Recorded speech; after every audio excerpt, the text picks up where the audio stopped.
All right, Gun, this is not funny. Y'all just dropped a screenshot like 2 days ago. Now I gotta do this again. Okay, here we go, ladies and gentlemen. Here is another screenshot from Texas Chain Saw Massacre, again with a new exit. We are in pump storage. This looks like it's in the basement, maybe. It's really hard to tell, or it just might be a room inside one of the buildings in the slaughterhouse. Right down here on the right side, this heart icon, it is completely empty with a touch of purple. I wonder what that means. What is going on there? I just want to know how this all works with everything going on. Is the heart tied to how much noise they make, how clumsy they are, how out of breath they are? Maybe when they're out of breath and their heart is not at full capacity, they start making mistakes. Maybe they start tripping, clumsily falling over, some crazy shit. It could be tied into the health and stamina. The lower their heart, the clumsier they get. It could be a thing, I'm not sure. Now the box over on the left does say meat, which is another reason why I think this is part of the slaughterhouse. Again, on the top left, you can see the microphone symbol for where somebody is speaking.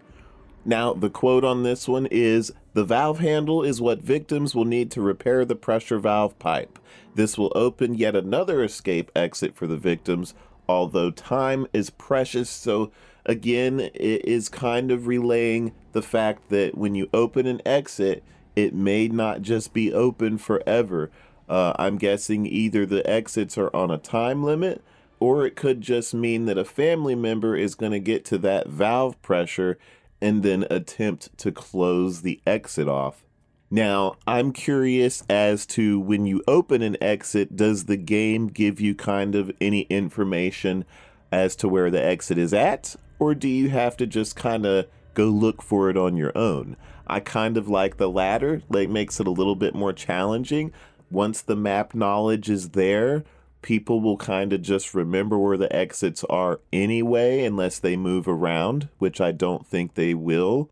But yeah, if you guys go back from the beginning till now in the screenshot videos, there's a lot of variety going on in a match that makes the layers of the meta combined with the abilities and the perks, which we haven't even seen yet.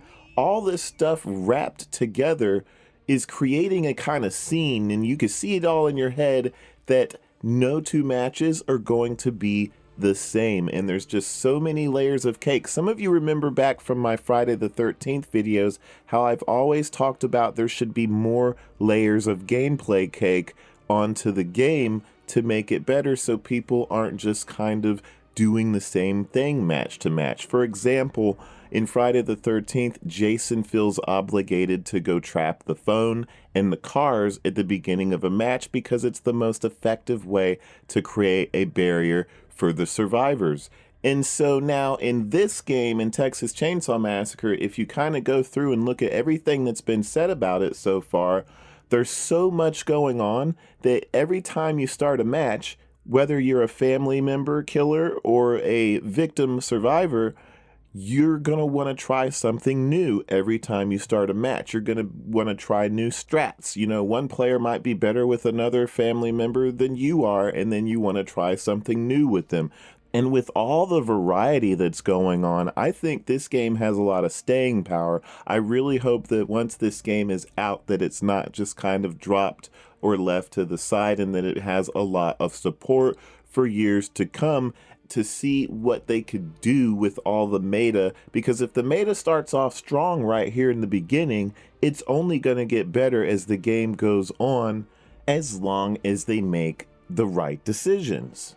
Just to give you guys like a quick example, I was talking to Andy Cleves over on the gun Discord, and you know, the cook, for example, he can padlock a door, right? So you can actually double padlock the door and lock it twice. So for example, the victim can use an unlock tool to get the lock off just to figure out that it's been double locked, and then they're kind of shit out of luck at that point and they have to try something different, or maybe have Connie there to help them out with getting the other lock off.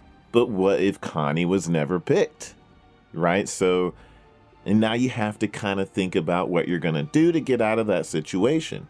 There's just so many scenarios that seems like they could happen in this game, and that's not even mentioning the stealth aspect of the game, which amps up the speed of a match and how tense things are going to be. I'm excited for it, you guys. I will see you in the next screenshot, video, or technical test. I'll see you guys later. Have a good one. Bye-bye.